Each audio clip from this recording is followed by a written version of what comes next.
A young girl is sitting in her kitchen, absolutely mesmerized by the gift her father just brought home. That was a seemingly magical glowing powder that glimmered on the kitchen floor like something out of a fairy tale. The 6-year-old scoops up handfuls of this radiant dust. She gets some of it in her sandwich. She smothers her face and body with it and excitedly says to her pop, "Look at me, I'm glowing, I'm a sparkling little angel." A few weeks later, and the child was no longer magical. She was dying. Her hair had fallen out. Her body was swollen. She was bleeding from the inside, and her lungs and kidneys weren't functioning very well. When this girl was laid to rest, she had to be buried in a specially made fiberglass coffin lined with lead. That day was hellish for all involved because news of the glowing girl had gotten around. A riot broke out at the cemetery. Thousands of people were in a state of shock and fear. This dead girl, they shouted, would poison the very land. You might now be thinking, what the hell was all that about?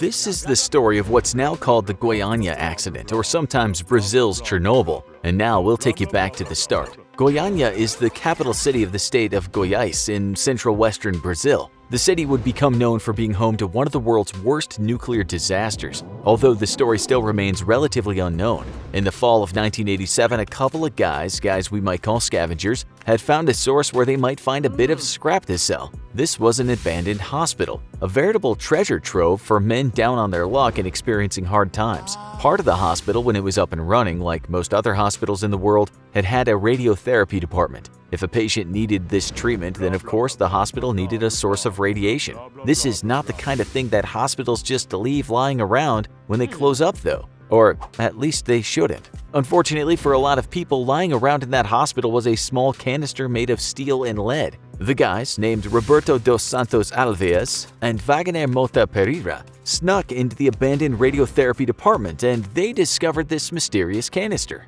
What they were totally unaware of was that inside that canister was a capsule that contained around 93 grams of a deadly radioactive cesium chloride made with the radioisotope cesium-137. This stuff, in short, is used to kill cancer cells in humans, and only a very tiny amount is used during radiation therapy. People have actually died during therapy just because they were exposed to too much of the stuff. In this case, the canister was part of the equipment that had been used for something called external beam radiation therapy. That just means pointing a beam at a certain part of the body and blasting where the cancer is. Roberto and Wagner had no idea about this kind of treatment and simply thought they'd found a good bit of scrap. They threw it into a wheelbarrow with some other items, and off they went on their merry way. The date was September 13, 1987, and the two guys were heading to Roberto's house with their haul. When they got there, they proceeded to try to pry open the canister. It looked expensive, and they damn well wanted to know what was inside. Later that night, both men started throwing up and they turned a shade of yellow.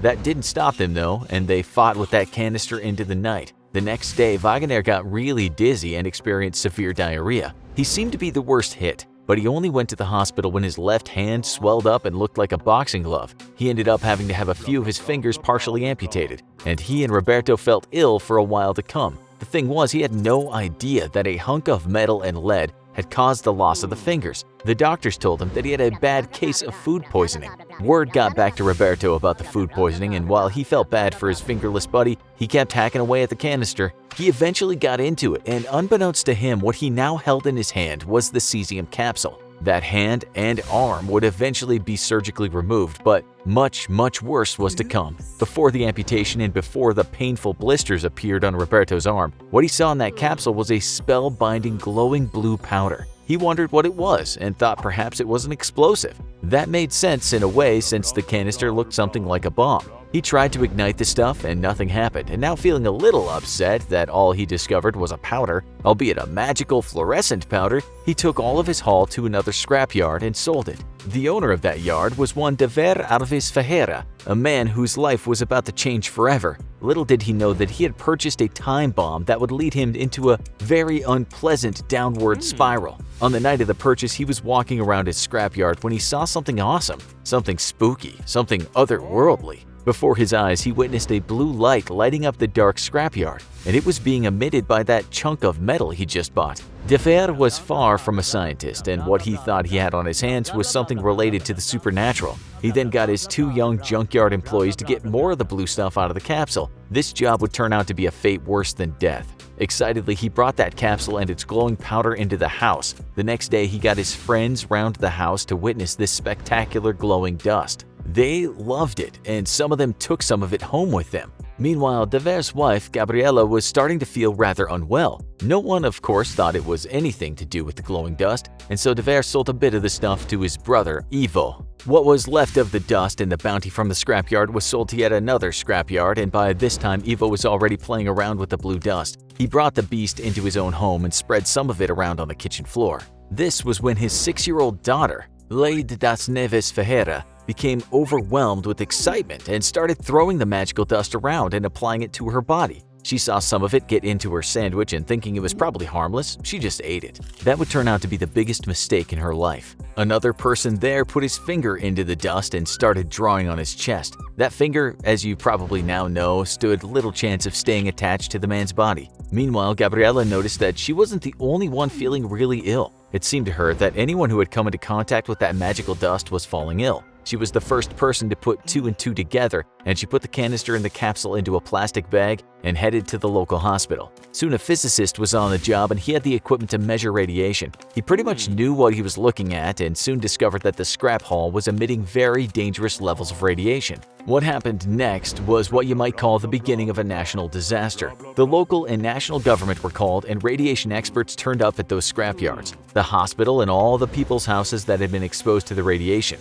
Some of those people were now in the hospital and they were gravely ill. Others who'd been in contact with the magic blue dust were worried out of their minds. In fact, when the people of the city found out what had happened, they wondered if they had a nuclear disaster on their hands, and they cursed those scavengers for what they'd brought into the city. 130,000 people in total went to visit doctors, fearing that they'd come close to the source, although only 250 people in the end had actually been exposed to dangerous levels of radiation. Just 20 folks experienced radiation sickness and had to spend some time in intensive care. A further 1,000 were tested, and while they'd been exposed to more radiation than they would have in everyday life, the chances of it affecting them negatively were pretty much none. Still, hysteria was pervasive, and the people couldn't believe that something so dangerous could have been left behind at an abandoned hospital and found by dudes looking for junk to sell. 20 years later, it was determined that cesium-137 related diseases were no higher in that city than they were in the rest of Brazil. Even though that was the case, compensation was paid to people who had been contaminated.